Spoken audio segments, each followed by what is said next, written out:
What's up, wrestling fans? Welcome to episode number 307 of the Smark Out Moment Smack Talk podcast. I'm your host, as always, Tony Mango, and this is the Hot Tags edition of the week, where I'll be breaking down some of the current events, rumors, news, gossip, and pretty much everything else that went down from the world of professional wrestling over the past couple of days.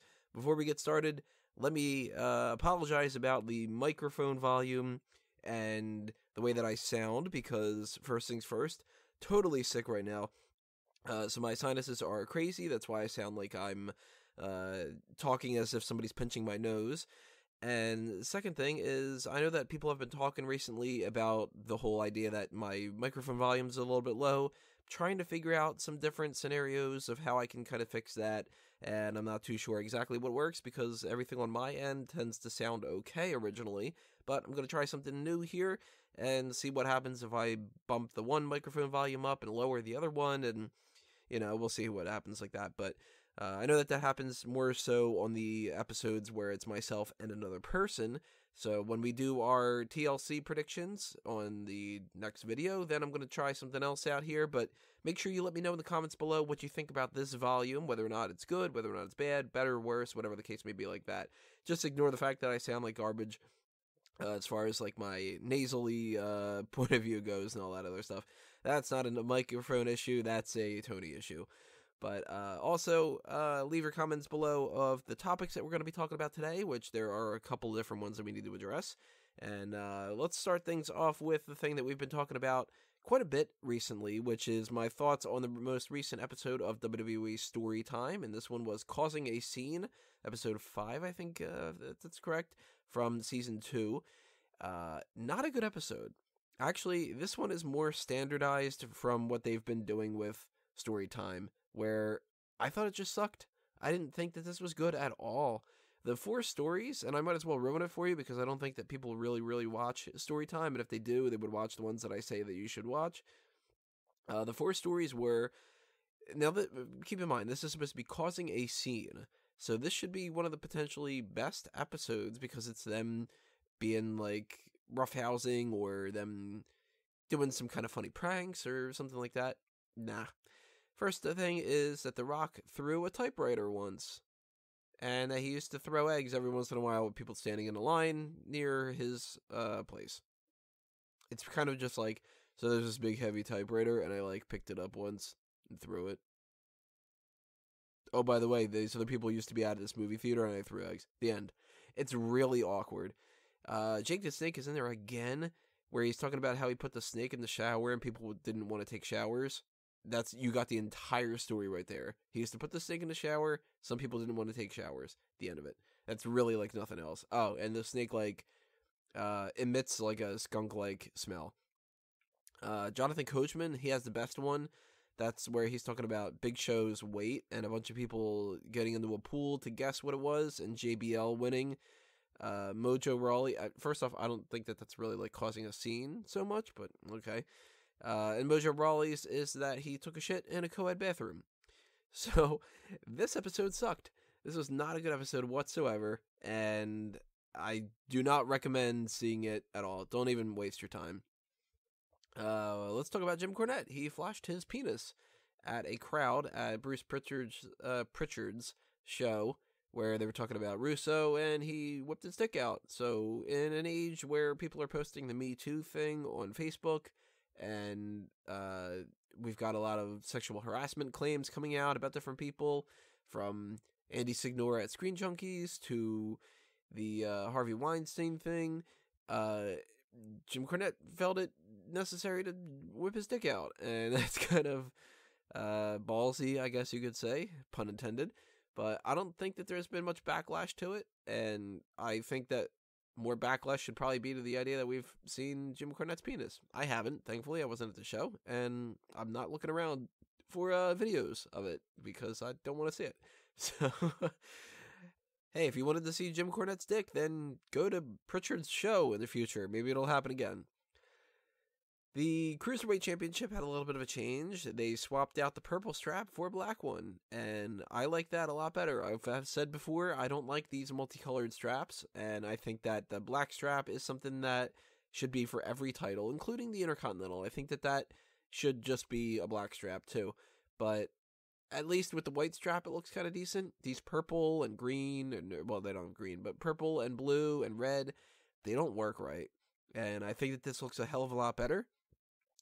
It's not the championship above all that I would have changed, because I think that the SmackDown tag team titles could use a little bit of a difference, the Raw as well, and the Universal. But the thing that I would change the most is actually the Raw Women's title, because I hate that red swoosh with the red background. It just doesn't work right to me. And I think that they should change that one very, very much. But yeah, this is a good change, I think, and I like it a whole lot better. And I'm curious why they did it, because there must have been some reason why they commissioned that.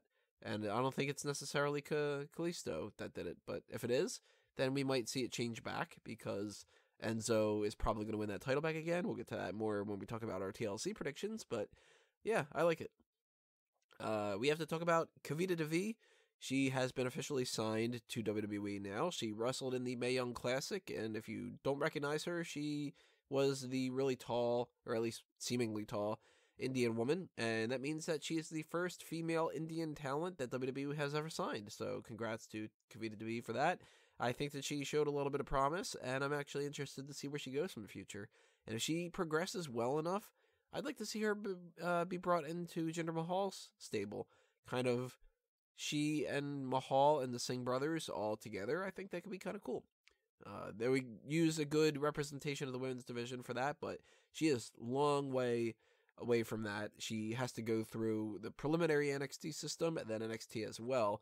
So I don't think that's going to really necessarily happen anytime soon. But regardless, she is in WWE now. She is another one like Shayna Baszler and Kairi Sane that they have signed. So I'd like to see more and more women from the Mae Young Classic get signed in the future. Toni Storm, Santana Garrett, Mercedes Martinez, so on and so forth. And I think that they're pretty much on the bubble. It's just a matter of them being in cost-cutting procedures, and they probably need to sort of roll out things a little bit here and there. We need to talk about Ric Flair talking about his Mount Rushmore of pro wrestling, which, surprise, surprise, includes himself. Not necessarily something that you should really argue with too much. I think that he's a viable candidate. But his other three were Austin, Stone Cold Steve Austin, for clarification, The Rock, and Hulk Hogan. So this is something that I was thinking about doing before. I've been thinking about this for a good couple of years now. I've wanted to do a Mount Rushmore podcast. Maybe make it an actual segment. And I wanted to do this for Fanboys Anonymous and for Smark Out Moment. And this is back when Fanboys used to do the group meeting all the time, and we used to have a podcast like every other week. But I was considering doing like the Mount Rushmore of video game characters and Mount Rushmore of superheroes, which of course would be like Batman, Superman. I'm kind of assuming Spider-Man and Wolverine, but that's my personal point of view. But I also always wanted to do one for wrestling. And it would be like, who's the Mount Rushmore of ECW? Who's the Mount Rushmore of WCW? Who's the Mount Rushmore of WWE? Who's the Mount Rushmore of Cruiserweights, etc., etc. So, first things first, would you guys like to see that as an actual segment where we could talk about our Mount Rushmore of whatever the category might be? Mount Rushmore of tag teams, Mount Rushmore of whatever. And if so, let me know. But also, let's talk about Flair's choices. Flair, Austin, Rock, and Hogan.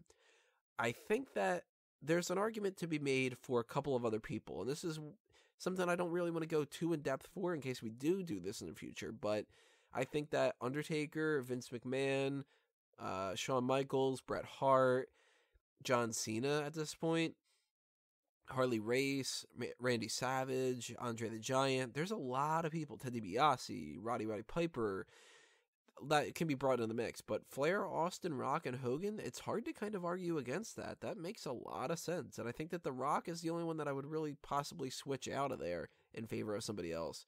But that's something for another discussion. I just thought that it was pretty interesting that Ric Flair gave his 4 and that was his 4.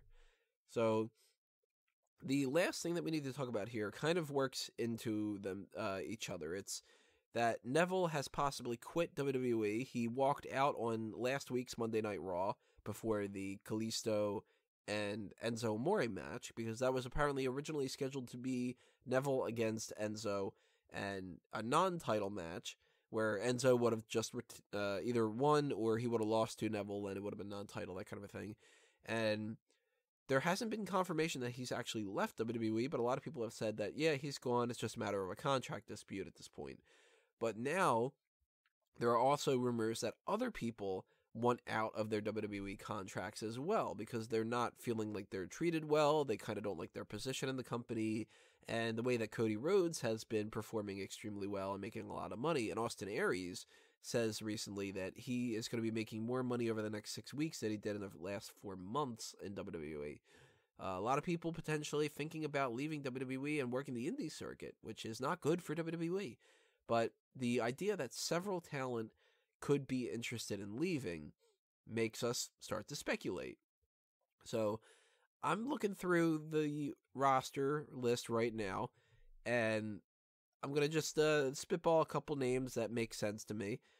I don't think that anybody that's like holding a championship right now, like Cesaro or The Miz or anybody like that, I don't think anybody like that's really up to speculation, but you never know. I would think, though, that some people that are interested in this, possibly Goldust, possibly not, because he's not too much in demand, so I don't know. I could see maybe Curtis Axel. I could see maybe Heath Slater. He's a possibility for sure. I don't think that the Good Brothers necessarily, but they could. That's kind of that's a little dicey. Somebody like R-Truth, no, his time has passed. That's not going to be the case. But the Cruiserweights, I think, were probably all good, other than Neville. Because somebody like Lince Dorado, is he really going to get that much compared to some other people? He's not as big of a name, you know. I think that the women are all pretty much fine. I don't think that any of them would be leaving. But on the SmackDown side of things, I could definitely see Dolph Ziggler being one of those people. I could definitely see Rusev being one of those people, 100%. He is one that, above all, other than Ziggler, I could see being one of those people. Sin Cara, maybe Sin Cara. He can pull back up that whole Mystico type of thing, or he can go back to Unico if he owns the rights to that, or just make up some other kind of name, I don't know. Mike Kanellis, maybe not.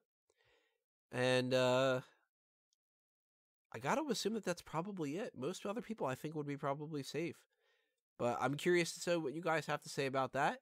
And about Neville. Neville, one of the ideas that was going around for him was that he was possibly upset about the lack of royalties from being left off the WrestleMania DVD, which that makes perfect sense to me because why are they being left off the DVD? Why is anything being left off the DVD? The pre-show is part of WrestleMania. It makes no sense that that's not on the DVD. DVDs are supposed to have special features on the Blu-ray and such. They have the capacity for it, and you should have like the Hall of Fame, and you should have, hell, maybe you should even have NXT on that. The DVD should not have skipped out on that, and I think that that's complete and utter bullshit. So if Neville is quitting because of that, you would have thought he would have quit a long time ago, but maybe they gave him a longer championship reign to kind of offset it or something. I don't really know. If he's quitting because he just wants to be the champion all the time, he's not in the right. You have to lose the title at some point. If he's quitting because of the royalties, I totally support him. But I'd like to see Neville stay in WWE. I think that Neville is interesting. I think that he's done the best work that he's ever done recently, and I don't want to see him leave. So whether it's anybody or Neville, I kind of want people to just stay in WWE. But if somebody like Rusev were to leave, I'm not going to really miss him too much. I know that Dane's going to disagree with me about that, but Neville, I would like to see stick around. And if he doesn't like sticking in the Cruiserweight division, bring him back to Raw or SmackDown and make him a regular mid-carder. I think that that's a good way to get around that. But pay the people the way that they're supposed to be paid, you know? WWE's a $1 million corporation. They can afford it. I'm pretty sure that they can afford it. And I want to know what you guys have to say about the other people that you think could potentially be leaving WWE and about all the other topics that we talked about. So drop them in the comments below. Make sure to hit that subscribe button if you haven't done that already, and ring that bell and check off that you want notifications of the next uploads. And the next one is going to be our TLC 2017 predictions. Following that is going to be the post-show for TLC. So hopefully by the time we record both of those, my nose won't be as stuffed up, and these post-nasal drip and sinus infection or whatever problems will be cleared up, and I won't sound messed up. But yeah, that is it for episode number 307. Thanks for listening to this, everybody. This has been another Smark Out moment, and I'm being counted out.